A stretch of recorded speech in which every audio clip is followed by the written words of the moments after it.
Hello friends, नमस्कार। हम पढ़ रहे थे राजस्थान का भूगोल। राजस्थान के भूगोल के अंदर आज हम पढ़ेंगे राजस्थान के वन। और ये इंडियन फॉरेस्ट सर्वे के अनुसार ये रिपोर्ट जारी करते हैं। 2021 के अंदर 17वीं द्विवार्षिक वन रिपोर्ट जारी की गई थी।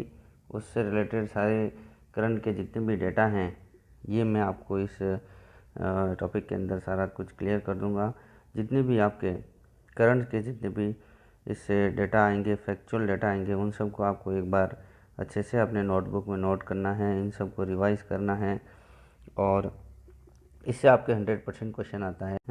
मुझे लगता है कि इसके बाद कुछ भी नहीं है, आप इतना कुछ तो पढ़ लेंगे तो सब कुछ क्लियर हो जाएगा। देखिए, 17वीं द्विवार्षिक वन रिपोर्ट जो कि 2021 के अंदर जारी की गई थी।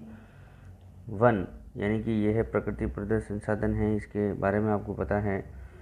1894 के अंदर यानी कि 1894 ईस्वी में अंग्रेज़ों के काल में वन नीति आई थी। इस तरीके से आपको याद रखना है। उसके बाद 1952 में भारत में राष्ट्रीय वन नीति आई थी और उस वन नीति के अनुसार भारत के कुल भूभाग पर 33.33% वन होना अनिवार्य, ऐसा निश्चित किया गया था। लेकिन भारत का जो राजस्थान है राज्य, वो मरुस्थल का प्रदेश है। ये इस वन रिपोर्ट के अनुसार या फिर उसकी जो कंडीशन थी उसको फुलफ़िल नहीं कर सकता, ये भी आपको पता है। तो आगे देखिए, 1972 के अंदर राष्ट्रीय वन्य जीव नीति आई थी। आपके क्वेश्चन आ सकता है कि राष्ट्रीय वन नीति और वन्य जीव नीति दोनों कब कब आई थी, इस तरीके से आपको क्वेश्चन पूछा जा सकता है। 1952 यानी कि 1952 के अंदर राष्ट्रीय वन नीति आई थी। दूसरा, राष्ट्रीय वन्य जीव नीति 1972 के अंदर आई थी। ये देखिए, आपको 1972 के अंदर स्वीडन स्वीडन जो देश है उसके अंदर स्टॉकहोम के अंदर एक विश्व का प्रथम पर्यावरण सम्मेलन आयोजित किया गया था। उसके अंदर 129 देशों ने शामिल किया था और यहाँ पे UNEP की स्थापना की गई, जिसका हेडक्वार्टर नैरोबी केन्या के अंदर स्थापित किया गया था। ये आपको याद रखना है। और ये जो दिवस था, ये जो दिन था, वो 5 जून का दिवस था और 5 जून को ये सारा जो आपका पर्यावरण सम्मेलन हुआ था वो 5 जून को संपन्न हुआ। इस वजह से प्रत्येक वर्ष 5 जून को पर्यावरण दिवस मनाया जाता है, विश्व पर्यावरण दिवस मनाया जाता है। इस तरीके से आपको याद रखना है। आज से पहले यानी कि जब भी आप पढ़ रहे हैं तो आज से पहले कम से कम आपको 2-3 साल पहले की जो विश्व पर्यावरण दिवस है उसकी थीम आपको पता होनी चाहिए, कभी भी आपसे पूछी जा सकती हैं। तो देखिए, 2020 की जो थीम थी वो थी टाइम फॉर नेचर, 2021 की थी इकोसिस्टम रिस्टोरेशन और 2022 की जो आपको याद होना चाहिए 1972 से लगाकर 2022, ये आपकी 50वीं वर्षगांठ थी। 2022 की जो जून थी वो 5 जून, वो आपकी 50वीं वर्षगांठ थी। आपके पर्यावरण सम्मेलन हुआ था वन से रिलेटेड, तो उसकी जो 50वीं वर्षगांठ थी उसकी थीम थी ओनली वन अर्थ, यानी कि केवल एक पृथ्वी। ये इसकी थीम थी, ये आपको याद रखना है। आगे देखिए, अप्रैल 1973 के अंदर प्रोजेक्ट टाइगर योजना शुरू की गई, जो कि Jim Corbett national park Uttarakhand में पहली बार शुरू की गई थी कैलाश साकला के प्रयासों के द्वारा। और कैलाश साकला को हम लोग टाइगर मैन ऑफ इंडिया कहते हैं। इस तरीके से आपको याद रखना है। यहाँ पे थोड़ा सा मिस्टेक हो गया, tiger man of India, man नहीं लिखा गया है, तो याद रखना टाइगर ऑफ इंडिया नहीं, टाइगर मैन ऑफ इंडिया। आगे देखिए, 1980 में वन कानून बना, 1986 में पर्यावरण कानून पास किया गया संसद के द्वारा और 1988 के अंदर नवीनतम या फिर संशोधित राष्ट्रीय वन नीति घोषित की गई। 1992 के अंदर हाथी परियोजना शुरू की गई थी, हाथी यानी एलिफेंट। और 2013 के अंदर प्रोजेक्ट गोडावन राजस्थान के अंदर शुरू किया गया था, यह भी आपको याद रखना है। 18 फरवरी 2010 को राजस्थान द्वारा राज्य वन नीति बनाई गई थी, जिसके अंदर ऐसा डिसाइड किया गया था कि जो राजस्थान का भूभाग हैं उसके ऊपर 20% भूभाग पर वन होना अनिवार्य है। आगे देखिए 1950 के अंदर राजस्थान में वन विभाग की स्थापना हुई थी और 1953 के अंदर राजस्थान राज्य वन अधिनियम लाया गया था, ऐसा आपको याद रखना है।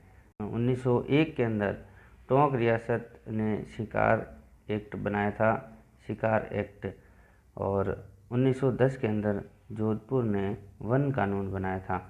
ये भी आपको हिस्ट्री इस तरीके से भी आपको याद रखनी है कि कौन सी रियासत ने शिकार एक्ट बनाया था या फिर वन कानून कौन सी रियासत ने बनाया था।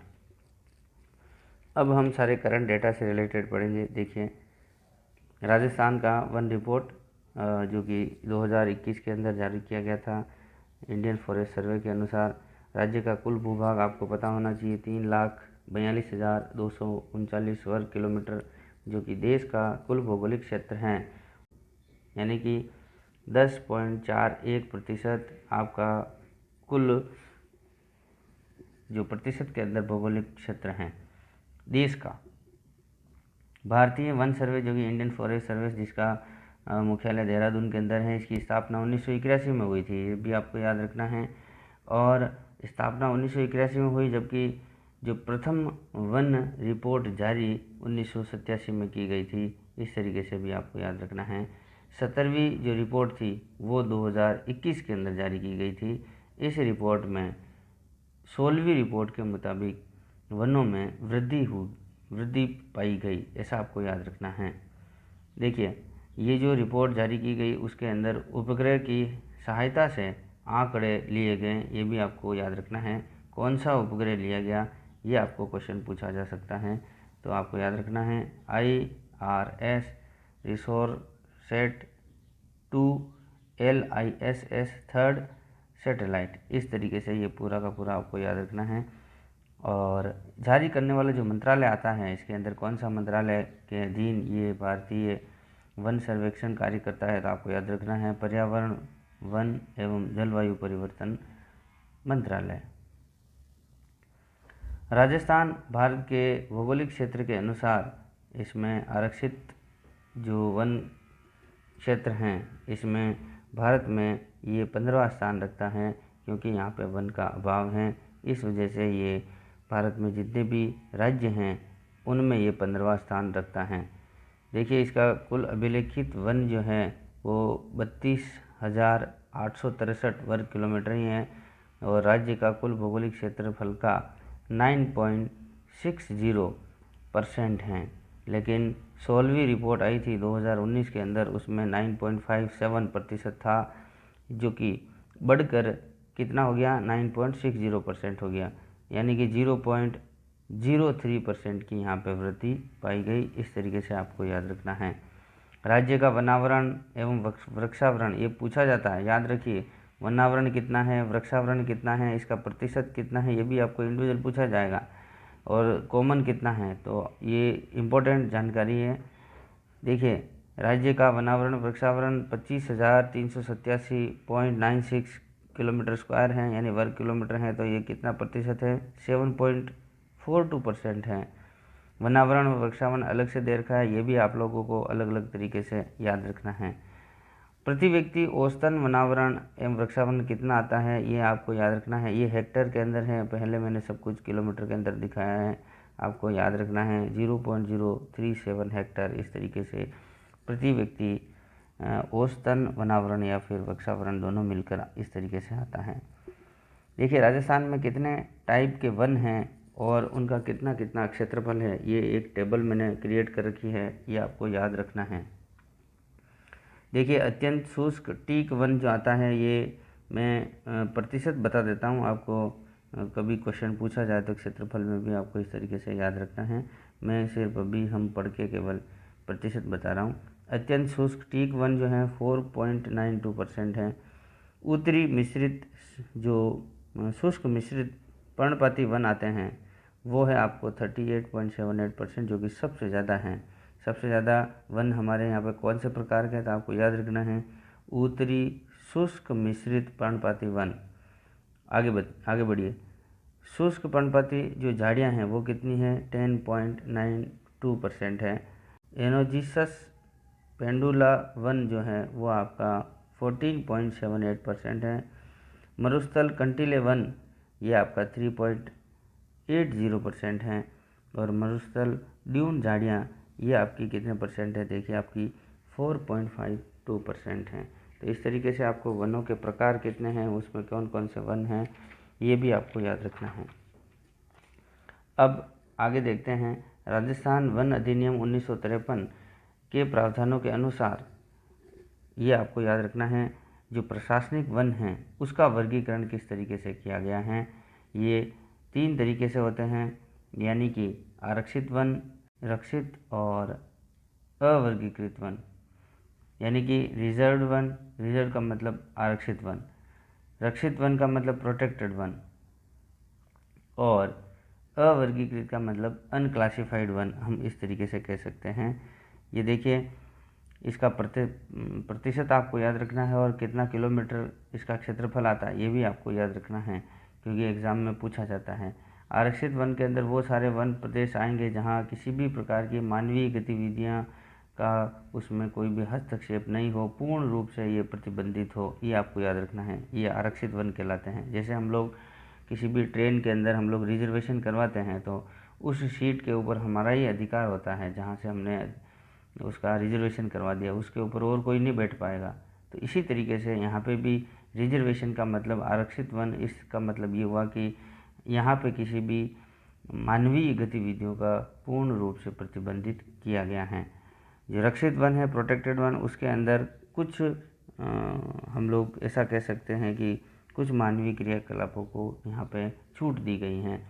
और अवर्गीकृत यानी कि अनक्लासिफाइड जितने भी वन होंगे, फॉरेस्ट होंगे, इसके अंदर दोनों को मिलाकर थोड़ी ज़्यादा ही छूट दे दी जाएगी। वनों को काट भी सकते हैं, पशुचारण भी कर सकते हैं, इस तरीके से आपको याद रखना है। देखिए इनका परसेंट देखिए, आरक्षित यानी कि रिजर्व जो वन है, फॉरेस्ट है, इसमें ये 12,776 किलोमीटर स्क्वायर में फैला हुआ है, जिसका प्रतिशत 37.05% है। ये आपको इम्पोर्टेंट तरीके से याद रखना है। नेक्स्ट, रक्षित वन जिसका क्षेत्रफल देखिए 18,543 किलोमीटर स्क्वायर है, जो कि 56.49% है, जो कि सबसे अधिक है। और अनक्लासिफाइड वन यानी कि अवर्गीकृत वन जो कि 2144 किलोमीटर क्षेत्र में फैला हुआ है, जबकि आपका परसेंट वाइज अगर देखा जाए तो प्रतिशत वाइज अगर देखा जाए तो 6.46% ही आपका ये आता है। इस तरीके से आपको याद रखना है। देखिए ये मैंने रक्षित वन के यहाँ पे किलोमीटर की पावर 3 लगा रखा है, जो कि गलत है, थोड़ा सा इसमें सुधार करिए। किलोमीटर स्क्वायर आता है ना, क्षेत्रफल हमेशा किलोमीटर स्क्वायर के अंदर आता है, एक मिस्टेक से गलती से लिख दिया गया है। चलिए आगे बढ़ते हैं।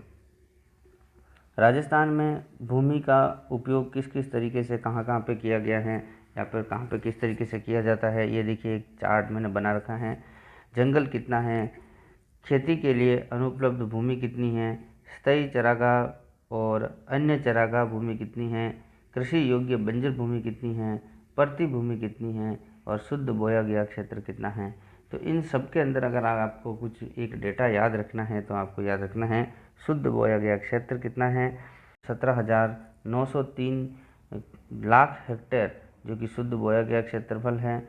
और यह है 52.22 यानी कि 52.22% क्षेत्र रखता है। तो ये भी आपको याद रखना है। जंगल कितना है, खेती के लिए अनुपलब्ध कितना है, कृषि योग्य बंजर भूमि कितनी है, प्रति भूमि कितनी, इस तरीके से थोड़ा सा डेटा एक बार आप लोग गो थ्रू करेंगे, इस टेबल को याद करने की कोशिश करेंगे, एक बार आपको याद रखना है तो ये माइंड में आपके आ जाएगा।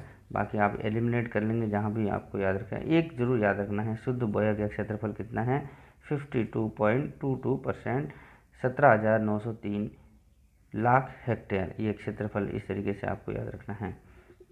अब हम आगे देखते हैं वन आच्छादन कितना है, कौन कौन सी श्रेणियां हैं, उनका प्रतिशत कितना है और उनका क्षेत्रफल कितना है, ये भी आपको याद रखना है। इस तरीके से देखिए, अत्यधिक सघन वन जो कि हमारे यहाँ बहुत कम है, 0.02% है, जो कि सिरोही माउंट आबू के अंदर इस तरीके से ये अत्यधिक सघन वन पाए जाते हैं। मध्यम सघन वन ये आपके 4368 किलोमीटर स्क्वायर के अंदर लगभग फैले हुए हैं, यानी कि 1.28% आपको याद रखना है। अत्यधिक सघन वन का क्षेत्रफल भी पूछा जाता है, परसेंट और आपके क्षेत्रफल दोनों के अंदर, तो आपको याद रखना है 78.15%, मतलब किलोमीटर स्क्वायर के अंदर है 78.15 किलोमीटर स्क्वायर, जो कि प्रतिशत के अंदर 0.02% ही है, बहुत कम है, सबसे कम है, ऐसा हम लोग कह सकते हैं।